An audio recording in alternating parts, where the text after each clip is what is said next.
দেখো এই টাইপের প্রশ্ন কিন্তু প্রাইমারি টেট পরীক্ষাতে প্রচুর পরিমাণে আসে। এবার দেখো প্রাইমারি টেট বলতে শুধু নয়, ব্যাংকিং এক্সাম হতে পারে বা অন্যান্য যে কোনো এক্সাম, বিশেষ করে বর্তমানে অনেক সময় দেখবে ওয়েস্ট বেঙ্গল পুলিশের বিভিন্ন পরীক্ষাতে এই টাইপের সিম্পলিফিকেশন দেওয়া আছে। তাহলে এক্ষেত্রে কিন্তু তোমার মান বের করার কথা বলে, এক্ষেত্রে তোমাকে এটাকে একটা সিম্পলিফাই করে এটা নর্মাল ফরম্যাটে নিয়ে আসতে হবে। যে ফরম্যাটগুলো অপশানে দেওয়া আছে, যে এই 4টে ফরম্যাটের মধ্যে যে কোনো একটা ফরম্যাটে কোন ফরম্যাটে তুমি আনতে পারবে সেটা তোমাকে দেখতে হবে। এবার দেখো আমরা এখানে কি করতে পারি, আমার টার্গেটটা কি আসছে। তুমি দেখো কোশ্চেনের প্রতিটা ধাপে দেখো নিচের পোর্শনটা বা নিচের মানটা কিন্তু দেখো প্রায় সিমিলার বা সিমিলারই বলা যায়। এবার তাহলে এবার আমরা এটাকে করার চেষ্টা করি। তাহলে দেখো এইটা হচ্ছে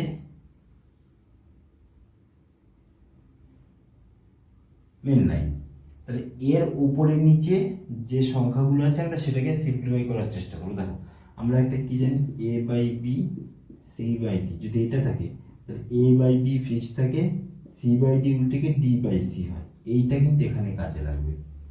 এবার এবার এখানে দেখো এক্ষেত্রে লসাগু করো, লসাগু করলে কি হয়, নিচে 0.1 হয়, উপরে 0.1 প্লাস 1 বাই এখানে একইভাবে লসাগু করো, লসাগু করলে কত হবে এটা। তাহলে এই পোর্শনটাকে এই নিচের সংখ্যা দিয়ে ভাগ করলে কত করে থাকে, এইটা করে থাকে, তাহলে এইটার সঙ্গে উপরটা গুণ করলে 0.6 হয়। একইভাবে এই সংখ্যাকে এই সংখ্যা দিয়ে ভাগ করলে কত করে থাকে, এই সংখ্যা করে থাকে, তাহলে গুণ করলে কত হবে 0.33। এই সংখ্যাকে এই সংখ্যা দিয়ে করলে 1 থাকে, তাহলে উপরের সঙ্গে গুণ হয়ে গেলে শুধু 3 থাকে, মাইনাস।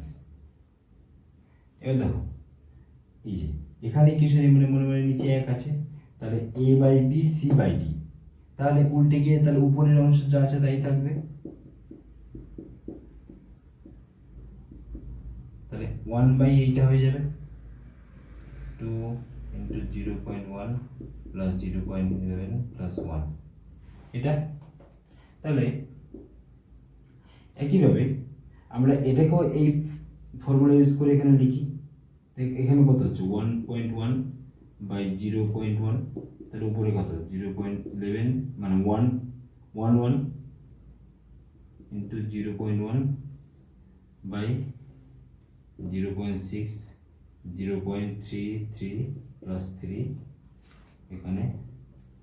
তাহলে কি এই 3 দিয়ে এই সংখ্যা গুণ করে দিই,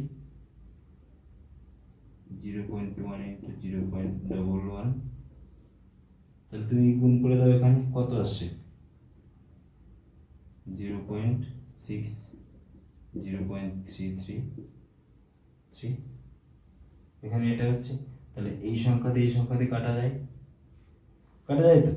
এবার দেখো তো পরবর্তী স্টেপে এই দেখো 0.11 কমন আছে না, 0.11 কমন না উপর থেকে, নিচে এই সংখ্যাটা কমন আছে না, 0.6 প্লাস 0.33 প্লাস 3, তাহলে কি পড়ে থাকে 1.1 বিয়োগ কত 0.1, তাহলে শুধু 1 থাকে এখানে, 1.1 থেকে 0.1 বাদ দিলে কত থাকে শুধু 1 থাকে, তাহলে অ্যাকচুয়ালি অ্যান্সারটা এটাই হচ্ছে সঠিক অ্যান্সার।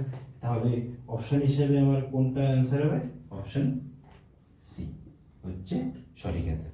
তাহলে বুঝতে পারলে আমরা কীভাবে করবো এই টাইপের অঙ্ক।